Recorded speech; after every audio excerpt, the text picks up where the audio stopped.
take a few minutes to talk about multiple attackers. In my system, Kung Fu San Soo, come on in, guys. There are key points you want to keep in mind when you're working against multiple attackers. 1 is don't turn your back. 2 is lining up your opponent. And 3, perhaps using barricades. Let's talk about not turning your back to somebody. When these two guys walk up to me right now, I have to keep my eye on them. Come this way, if you would. Let's say I have 2 guys approaching me just from the front. This is probably the easiest scenario to work with. I, in my mind, am going to pick the biggest, meanest looking guy, whichever one that is, and I'm going to strike him first. But when I do that, I want to move. I want to make sure that as I'm striking Bill into the groin here and I'm hammering him, I have now created a barricade and I've lined up my opponents. He has to go through Bill in order to get to me. That way, I've bought myself a few seconds, whatever the case may be.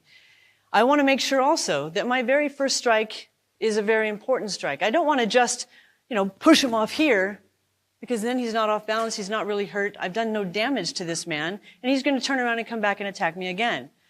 When you take out your opponents, especially when you're striking first, the last thing you want to do is just hit them lightly. You want to hit them and make it count. You want to hit them, make it count, make sure they don't get up and follow you again, because, again, you've got multiple attackers.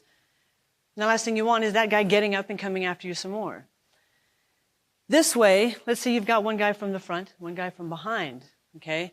Maybe I'm engaging this guy, and because I'm aware, I'm constantly scanning and keeping around an idea of my surroundings, I see him coming up. I'm not going to stand there. I'm going to step here so I can see them. Why? Because I want to make sure I have both of them in my sights. Or, if I don't have that option, if he just comes up quickly, perhaps, there you go, perhaps here I can strike and move, and as I do that, I've again lined up my opponents.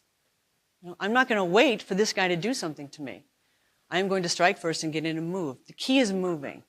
Moving, keeping your eyes on your opponents at all times, if it's possible. So when he comes in from behind, whatever the strike may be, I hit to the windpipe, I move him off this way, I shove him in, whatever it is. And then from there I can come in, I can stomp the knee, back elbow, and continue on. Using barricades. Let's say he's coming in, I'm talking to this guy, and I pivot him off and I use him in a chokehold. Maybe I've got my thumb in his eye so he doesn't, okay? So that he's not necessarily, I want to make sure that I'm giving him the promise of pain. Because if I'm not causing this guy a great amount of pain, he's going to try to turn it around and use that against me.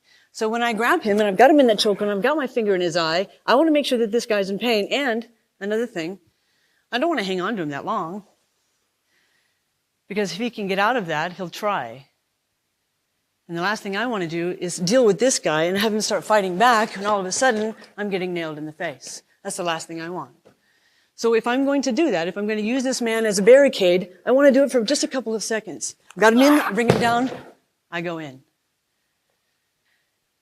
Something else I wanted to add to the concept of multiple attackers is my sphere of influence. Right now, they're both within my sphere of influence.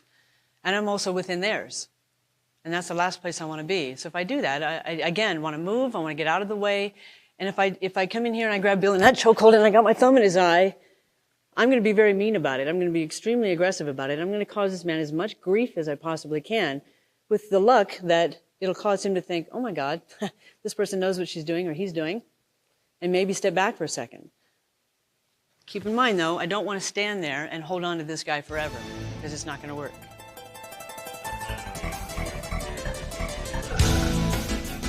How to address the fear. When I have fear, okay, I recognize I've got fear, and I've got to deal with it.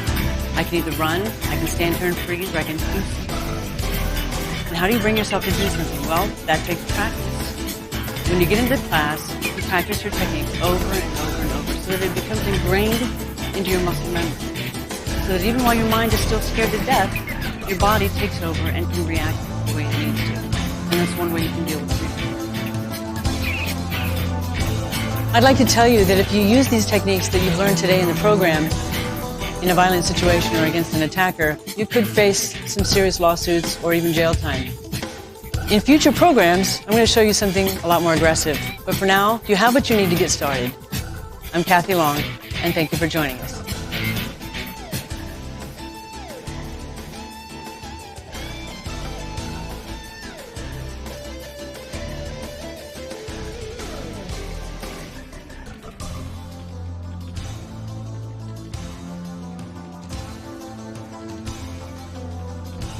Thanks for watching our video lessons here at TRS Direct. Hit the like button down below and consider subscribing to our channel here on YouTube. Hit the bell icon and we'll send you a notification when there's a new lesson available. Thanks again for watching.